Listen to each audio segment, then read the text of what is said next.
We are live. Chris Denman. It's one-on-one today with the headliner at Helium this weekend.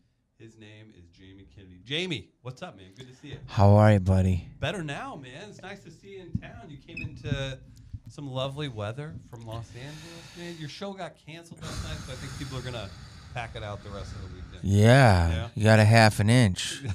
Right. You're from the East Coast. I was thinking about that when I saw your show got kind of pushed off last night. Thursday shows are a nice warm-up, get into the weekend. People get excited about it. Yes. I canceled it, man. Were you disappointed whenever you saw how little snow was here today?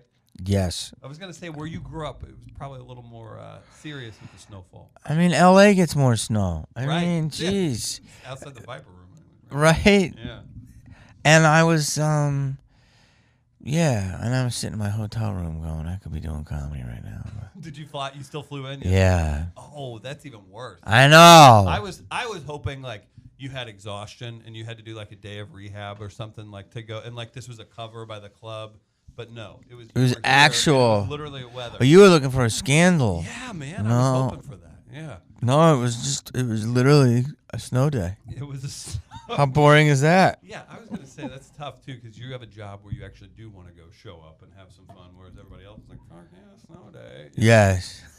Wait, can we say that? Yeah. We can. Oh, okay. Yeah, this will right. We'll have it edited and unedited. So F yeah. keep in mind, buddy. All right. Dude, you've been doing a lot of podcasting yourself. You've been busy, man. I love it. You've got so many movies under your belt, TV shows, things like that. Comic number one, I'm guessing, as far as loves go. How do we rank your talent? I started as a comic, but I always loved acting, and I got really more known as an actor. Right. But I've done a couple of specials, that aired on Comedy Central and Showtime, and I just shot another one. And hopefully, one has to like kind of make noise for people to know me. Specials are weird too because I could see somebody that I'm absolutely in love with as a performer, but maybe the special doesn't capture what you see live too. That's not always easy. They're important. 100% true right? to that. They're super important to get out there, but at the same time, it's like it's not always the best version of yourself, despite probably a lot of hard work and technically great editing and all that stuff. And what's great though is that no one's doing them. They're not releasing any. No, there's such a shortage of specials. Yes. Mediums for specials. Right? Yes, there's none. Yeah. I hope you guys rebound. I know. But it's like I don't know. I'm just kind of like a Gemini, and I'm kind of like I hate to be this person, but like I have like creative energy. So it's like. If I'm not acting, I'm doing stand-up. Like, I just got to keep moving. You know what I mean? So canceling shows on a Thursday, like, hurts your soul. I mean, I'm pretty tired. It was just that this is not a diss, but it was like there was nothing going on. So it was like if there was one thing to do, it would have been great to do a stand-up show. Right. It wasn't like you canceled it and I'm in Phoenix. No offense, but a lot of stuff was closed. There's nothing in walking distance, and it's like, yo, this would be good. It's like this, or like a strip club, or like PlayStation, or like a meth addiction. And it's like if you're not doing the other stuff. I think you showed a real lack of heart by not gathering up the hotel folks and doing a show down in the lobby for them. Yes. You gotta want it. I'm a quitter. You are. But you should have hit me up, man. We could have found something for you to do. Shovel somebody's driveway or something. I didn't know you existed until 2 hours ago. So here we are. You've been sitting here waiting on me for a little bit. So that's a fair statement, man. No, I was really excited to see that you were coming in. I'm 34. Scream was huge. In your position as somebody who's out on the road all the time, creating new stuff all the time, like you mentioned, is it a blessing to be known for certain projects? You've had several, so people could yell. They're not necessarily going to just yell one thing at you across the street in the mall. They could yell a few. Yeah, it's true. It's true. That's got to be good. That is good. It's true. Do you appreciate that part of your career that you have those kind of key moments that people can shout out at you whenever they're bugging you in a mall or whatever it is? Most definitely. Yeah. I don't want to go down the rabbit hole, but I was thinking about it. Like, let's rabbit hole it, man. We got a little bit of time. Well, this is a 4-hour podcast. I am lucky in the sense that when people shout me out, I mean, because I had my show, The Experiment, so that had my name on it. Right. But they definitely shout out B-Rad. They'll definitely shout out Randy. Yeah. They'll definitely shout out Judge Jamie. They'll definitely shout out Heckler. They'll definitely shout out, Tremors. They'll definitely shout out Son of the Mash if they don't like it or like it. They'll shout out things. They'll definitely shout out, Is This Your Bush? And so what's interesting is that I was thinking about this the other day, and I don't want to. The most important thing we can do in this world or in life or in our business is to be quotable.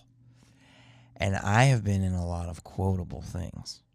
Some that I was lucky enough to say, and some that I helped create. And there's other people that you can watch stuff, and I can't quote one of their things. But I know the person, and I'm like, wow, I'm quotable. It just hit me the other day in the kitchen.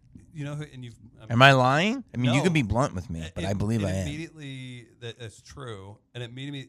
Even Romeo and Juliet, which my part wasn't huge, but it made such an impact when people say, do you bite your thumb at me? Like, I've had that. Really?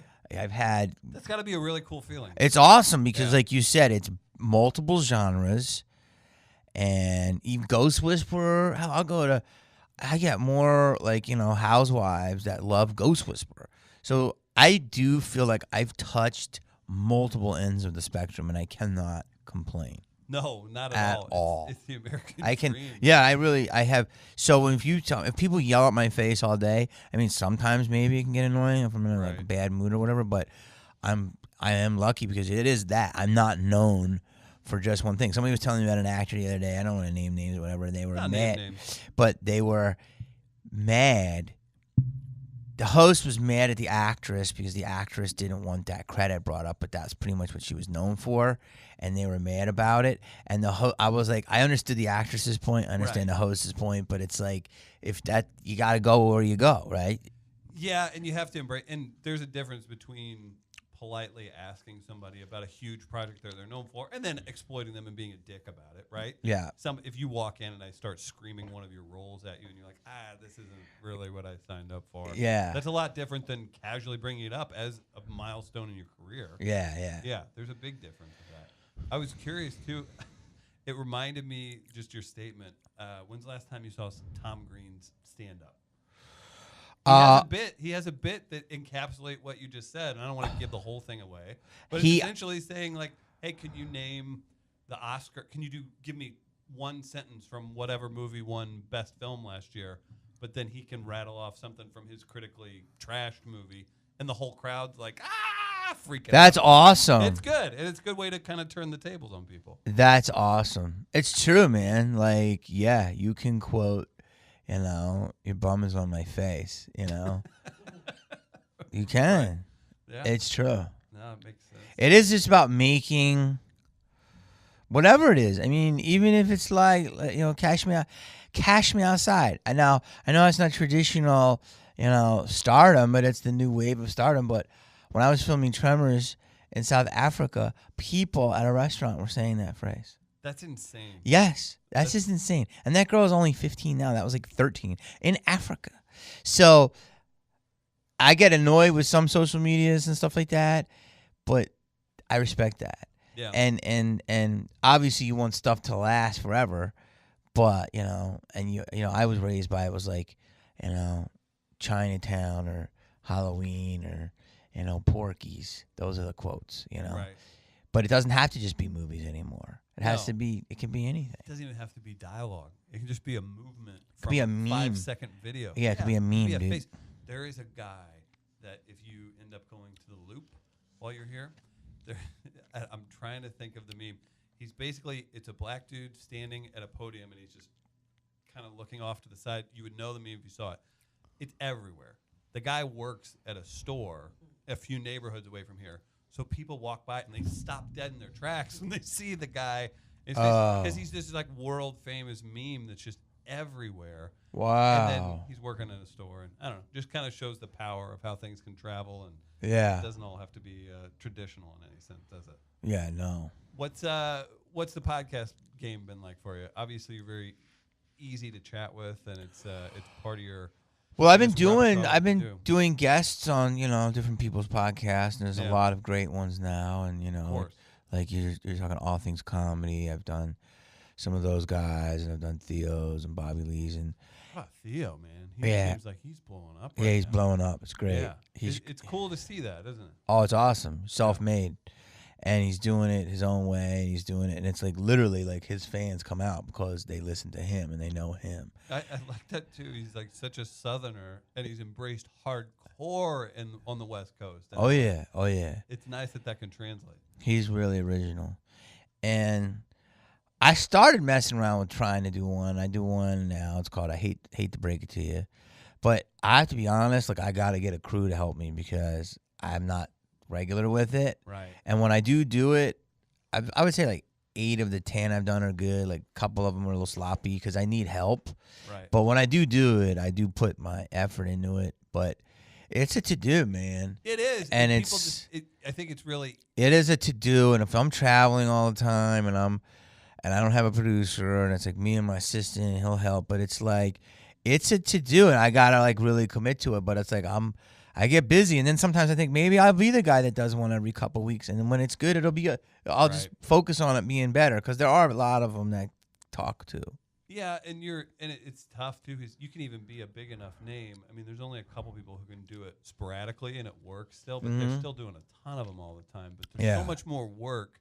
Even I was telling you about the one with Ian, even doing one a week with our 2 schedules, with all the stuff that we do, it became such a labor at times, and it sucked because we love doing it. It is, and it's like to do it correctly, you gotta like prepare, and you want to tackle the. And what are you going to talk about? You want to tackle a subject, and plus I like to look at the edit of it because I have certain stuff I'll say, and it's like, do I want to piss this person off? So, but I respect it, and it's definitely the new form of. I mean, it's been this way for a while, but it's definitely like the best place to express. I mean, like it's to me, it's.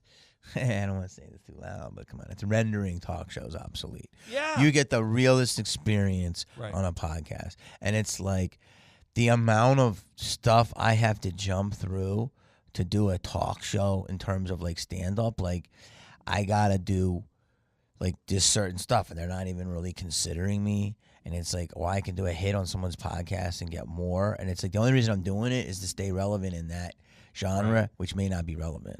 Yeah, you wonder how many people are going away from that because somebody like myself, who I'm not really traditional media, and this like we do a radio show every morning, but our radio show talk to interesting people. We have long form conversations, things like that. But with what you're talking about, when I see like a traditional interview, if you were to go on and talk about your career for 3.5 minutes on a hit somewhere, I didn't learn anything. I saw what your IMDb says. You want to punch me? Right. No, the problem is that there's such a disconnect between traditional media and the normal human being. And it starts with cursing, okay? Everyone curses. Everyone says, bro, my fucking car was broke. It's an adjective. Dude, my fucking shit. No one's offended. Right. So the dorks, the corporate dorks, and these are the people that don't have the bones in their body to be creative, emotionally expressive. They're dorks. And they're like trying to impress some housewife in the Midwest that's not going to be offended anyway. So they can sell more toothpaste. Yes, and she doesn't give a shit. Yeah. What they don't understand is they don't get that. Or they're trying to appeal to some religious majority that's getting disrupted anyway. And it's like all this bullshit. It's like everyone curses. Everyone talks about sex. It doesn't have to be. You can have levels of this stuff, obviously. But, like, it's people want real. There's too much transparency. It's like I was catching myself in stand-up, like, doing a bit too much. And I was like, and I just was like, I can't do that much more. Because we see everything. Right. And there's nothing that you can hide anymore. So don't hide it. I don't care who the talk show host is. It's still too much of a dog and pony show, and people are dealing with horrific shit. Right. And we want to see it. That's very true. And it's just bullshit. Speaking about stuff that normal people don't have access to, what's it like, and this has got to be such a strange thing, because I'm sure you've answered this in about 50 different forms, What's it like being a young man in Hollywood whenever you got stardom? Like, what is that feeling like, or that move like, whenever back YouTube and clips can make everything, thousands, things like that, where everybody was seeing them, East Coast to your come up into films and just the national spotlight. What's that? How do we explain that to somebody who's an account manager at a rental car place? Are you saying like in difference of today, or just how is that in general? Period. Just growing. I say growing up. In your 20s, you're in major motion pictures, right? You're way different in your 20s than you are in your 30s, 40s, etc. Right? Yeah. So going from where you were to unknown to in these big projects, like that's got to be insane. Or do you just roll with it like you would anything else? No, you don't roll with it. You have an adjustment period. You. It's what you dream of. It's what you strive for, and then you start getting some success. And I was lucky to be part of the generation, which some people might say the last generation, which had, what they call real quantifiable fame, right? As opposed from, natural media of movies and TV, and how you had to audition and get through, and it wasn't awareness would be right? Yeah. When I did Scream that weekend, when it was out, right. When I went out to a sushi restaurant, it was the first time I ever got recognized, and the girl goes, "I just saw you in this movie. Oh my God, I don't know your name," and got geeked out. Yeah, and that happened when I was 25 or 26 years old, whatever it was. And that's so young. Yeah, I didn't think of it is, but it is. You're right. And you're right, it is. I think about just how I behaved when I was 25 as compared to even now. Like, it's insane. Yeah, I mean, I guess on that, the getting to recognize and then how that started happening, I was lucky because I got to work with a lot of big names, and I got to see the spotlight on them, and literally how people come up to me and want to take a picture and ask their friend to do it. I was always the person taking the picture with that.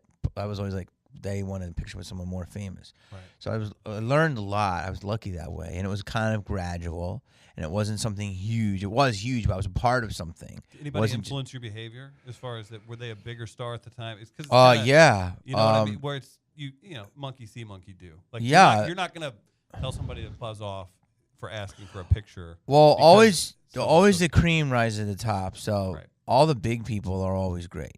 And you hear the stories of middling. People it's the handlers, the middling, it's the people that are desperate, all that stuff.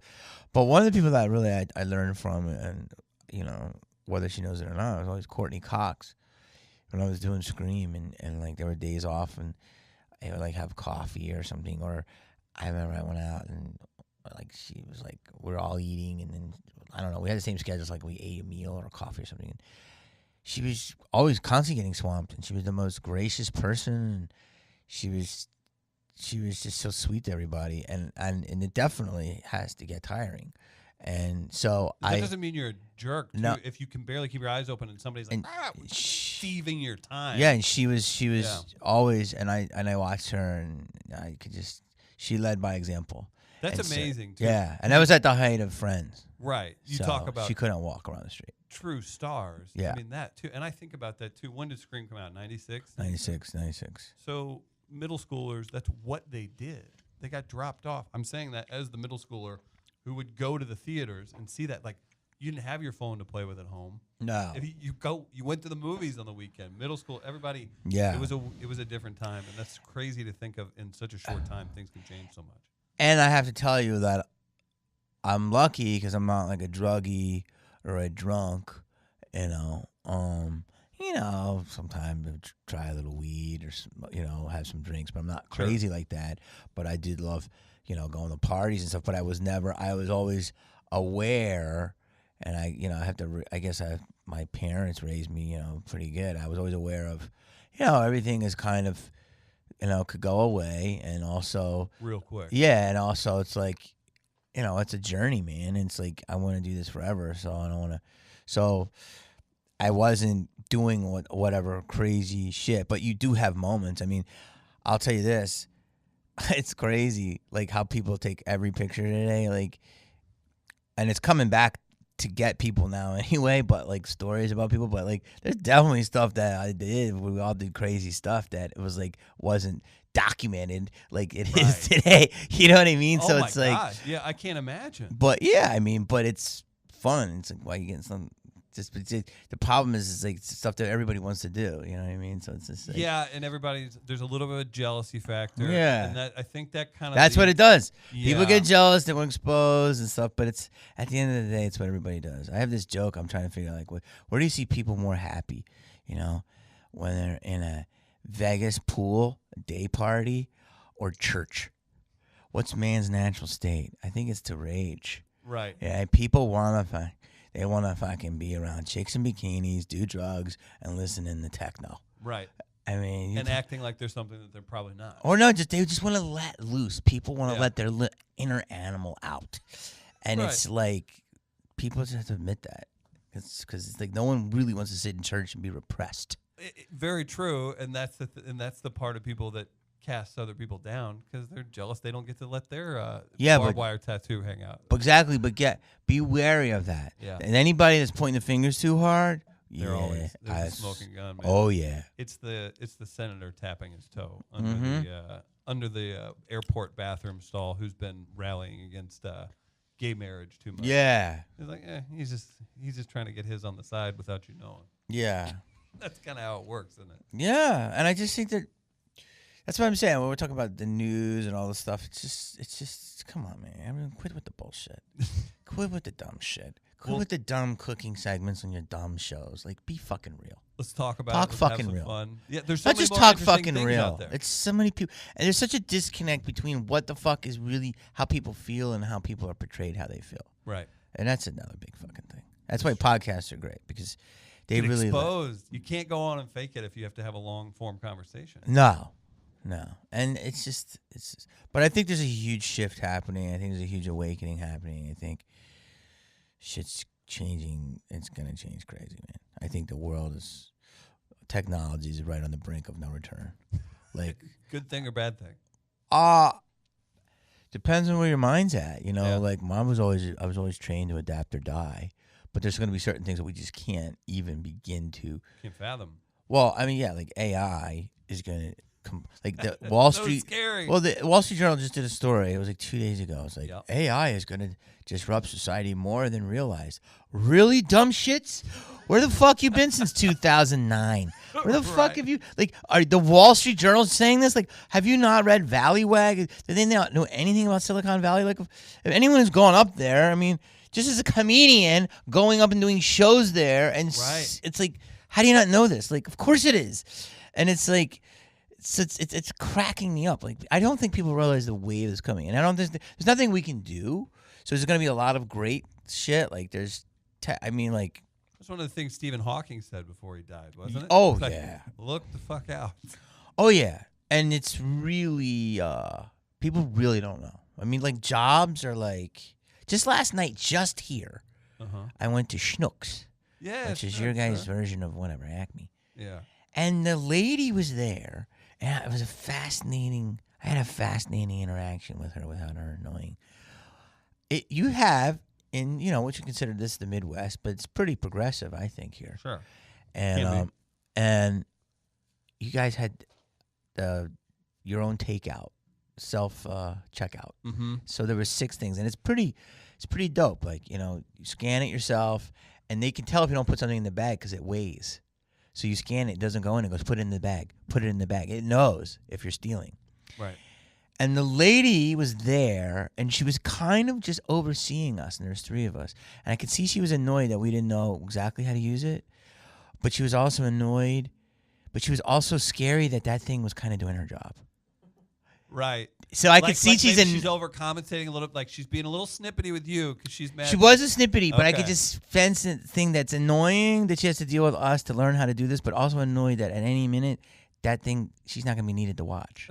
So I just thought that spoke volumes of our society. It's a bit of a cuckolding if you think about it. Yeah. See this thing? This is doing everything. These should be 8 coworkers, but those are just little computers doing what you're supposed to be doing. Dude, and last night I got an Uber, And both my Ubers had guys hit the button and the van opened, the door automatically. And that's really good because I don't even get that as much in LA. And the guys barely talked. And I thought, this is a good Uber. And this is Midwest. Like, guys in LA, sometimes they'll talk too much. It's like, dude, I don't need to know your fucking day. Shut the fuck up. Can I give you an example? And I was pretty impressed with St. Louis is that it was quick yeah, and no one talked. So that's what the future's going to be, though. It's going to be sterile in certain ways. That's a good point, man. Yeah. As we're in the most sterile building of all time. Yeah. Do you use a like an alias or anything on Uber? No. You just do Jamie? I do me. And you know what? People, I don't even know if they look, but like I will probably get recognized 10% of the time. Like, holy shit! B-Rad's in my car. Like, you gotta get a photo. Like, but most of the time, no. Here, and the people it's ask different too because they don't expect you to be here. So they're like, oh, that guy kind of looks like yeah, Jamie all the Kennedy. time. Yeah. Where in LA, somebody'd probably be like, oh, yeah, that's him because they would expect you to be there. Dude, I've been at like a restaurant. My name's on the marquee at the club across the street, and they go, "You know, you look like Jamie Kennedy." And it's like, have you been hit with a 2x4? Yeah, I think that's the problem. Last time I went to LA like a month ago, and we had to fly into Santa Ana, John Wayne. That's down in Orange weird. County. It was a like kind of last minute weird. switch up thing. That's weird. So we take an Uber from there to basically LAX. So like a long ass Uber, right? The guy talked the entire way. We didn't get a word in. Tell him to shut up. What do? Do you tell him to shut up in that sense? You could. It could hurt your rating. Though. Yeah, I don't want to mess But with that's that rating. fucked up. Mm-hmm. That's aggressive. I don't like that at all. That's the people that guy would talk to his friends loudly at your show tonight and not be aware of why he's disruptive. Yeah, that's awareness. Mm-hmm. You're right. Gotta have more of that. Yeah. Dude, I know you got a busy day ahead of you. I'll let you get out of here. I like What do we this gotta look convo. out? Dude, it's such a good conversation, man. I guess I'm trying to think. Quick hits. What do you have coming up? Obviously, Helium this weekend. Got to see Jamie. But, what are you going to couple work things. on? So I You probably have 20 things going on. a couple. I'm finishing this tour. You can go on JamieKennedy.com. I'm gonna be done early December. I'm going back. I'm going to DC, Kentucky, here, Tempe. I did a part in Brad Pitt's new movie called Ad Astra. It comes out Memorial Day. What's going on with that? That's You're gonna keep yourself here another half hour. You keep saying interesting. And now I can't really talk about it, but it's all I tell people is it's Brad Pitt in space, and it's like if we're gonna send somebody out to be the representative of the human race, who better than BP? Well, you know where he's from. Yeah, exactly. Just down the road here in Missouri. Oh, is he? He is. Wow. Yeah. He is. I think that says a lot. When I heard. Wow. Because this place does encapsulate like the everyman. Yeah. Although he's a superhero. But there is something very relatable about him. The thing that got me whenever, because I know it's freaky. He has a brother, by the way, who's a successful like tech and real estate guy. Mm-hmm. He looks a lot like Brad Pitt, Mm-hmm. and when you meet him, you look, you kind of give him that weird like, boy, you are Brad Pitt's brother. So I was almost proud to hear this as a weird thing to come out of this news. When the Weinstein news started happening, they referenced Brad Pitt threatening to beat his ass. Yeah. I was like, what's up, Missouri? Like, that's Yeah. a Missouri thing. You're like, Yeah. hey, homie, that's not going to work. I will fuck you up, man. Like, yeah, Brad Pitt, yeah, Hollywood type. He's from Missouri. He will throw fists. Yeah. Too, man. That's fun. Salt of the earth, man. Salt of the earth. Dude. Congrats, man. That's exciting that you got that coming out. Thank you. Yeah. Yeah, I'm excited, and I just shot my special, and I'm gonna, hopefully sell it to, either Hulu or Netflix. Hulu or Netflix, you're looking at? That's an interesting process, too. And then there's even, and I won't name companies, there's even companies that do big-time specials. And I look at it as somebody who consumes and is very aware of comedy and specials and all that stuff, and then they go nowhere. And I'm wondering, Really? I'm like, what do you, like, why do we have this out right now? Why did you spend the money on this if you're not going to put the effort in? I don't know. Maybe they have an inventory check that they have to do or something. But it's odd sometimes. Hulu and Netflix. Some of the most successful comedians though told me that's why they said do it yourself. Mm-hmm. So I did it myself, and they've submitted it Right. multiple times. And then eventually the place will say yes, and it's just to get on one of those platforms. And Joe Coy did that. Yeah, Joe is one of the people. He's awesome, and he's just like his fans found him, and now he's selling 10,000 seats a night. He spent a lot of money on that special. Yeah, but it's all over the place now, and now he's like selling out 10 nights in a row places. Yeah, so it's insane. It's the way to do it, and it's just, hopefully. Well, see. again, there's not that many opportunities for specials out there. No, not many people do it. I believe in you. Well, dude, great talking to you. Thanks for coming in. Thanks for having me, bro. Absolutely. Jamie Kennedy, check him out at Helium all weekend long, and check us out. Jamie won't be here next week, so we can tell you about this. Sklar Brothers coming to town, big charity event. We're working on that. ProjectWakeUp.org. Get your tickets for Saturday after Thanksgiving. Thanks, guys. We are live, live, live. We are live, live, live. We are live, live, live.